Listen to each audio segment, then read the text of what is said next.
Okay, working on a Rowe Jukebox circuit board. This is for the jukeboxes from R-84 to about R-92, I think it is. Anyway, something to look at is the batteries on these like to corrode. So I started to taking this battery off. Someone already replaced this little rechargeable one. And you can see where the corrosion has gotten into some of the jumpers, the resistor.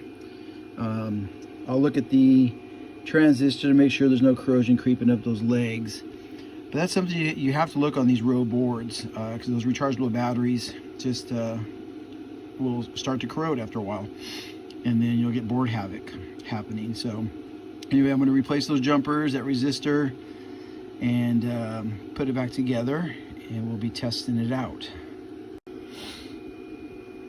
After getting the corroded parts out, I have a little bottle I keep here of distilled white vinegar.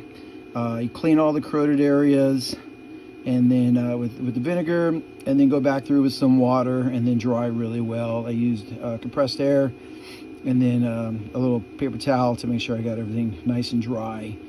I looked at the legs of everything else. Luckily, the corrosion seems like it hadn't been going very long, so I caught it pretty early. This is actually a board in for repair. And so yeah, I'll put some new jumpers on. I'm going to use one of the original type batteries. There is an upgrade where if you want to get rid of the chip here, you can put in, there's a guy who makes these little boards that you can get rid of the battery and put it all into the memory here.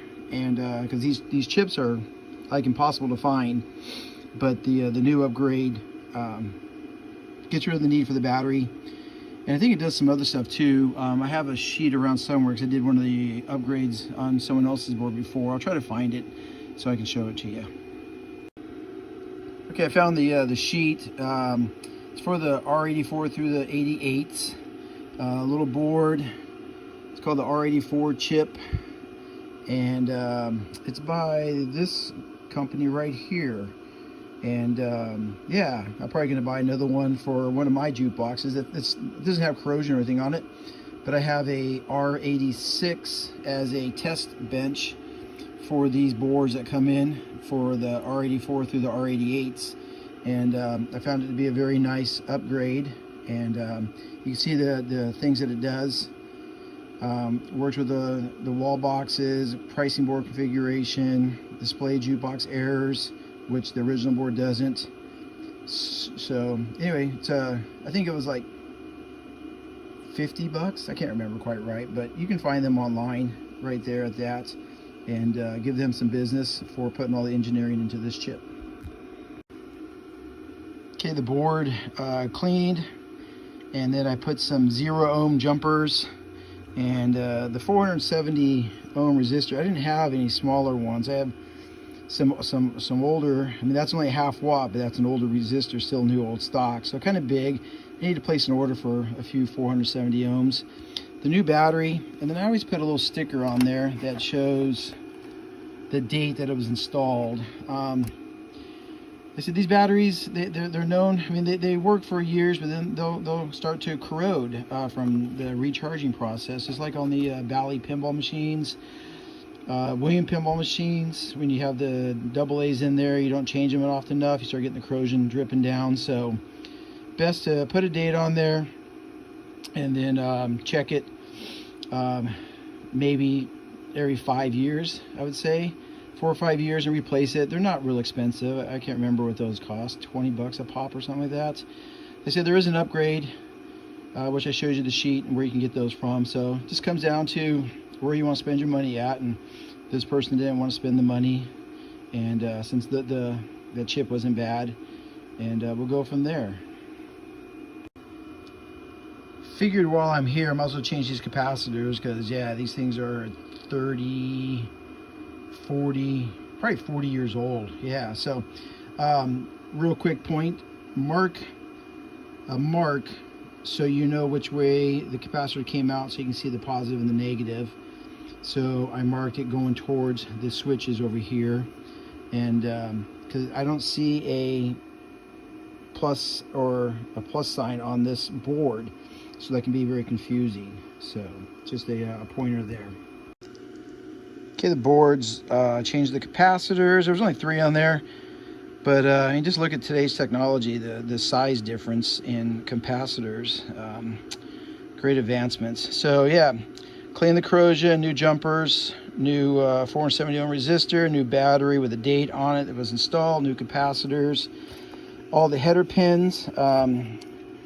Went through, took off the old solder and re-soldered all the header pins. That way there's no cold solder joints, cracked solder joints. A really good thing to get is one of these magnifying glasses. Really helps you see stuff really close up. So that was a garage sale find years ago, probably 25 years ago, and been a great asset, man.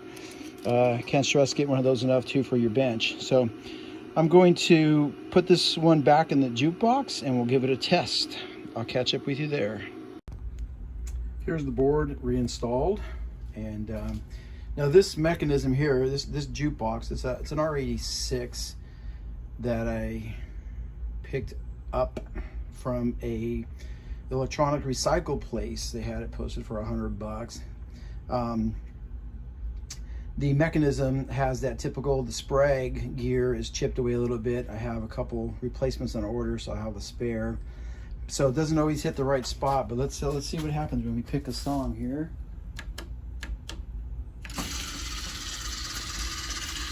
Playing. I picked 110. Let's see how close it gets. I went to 111.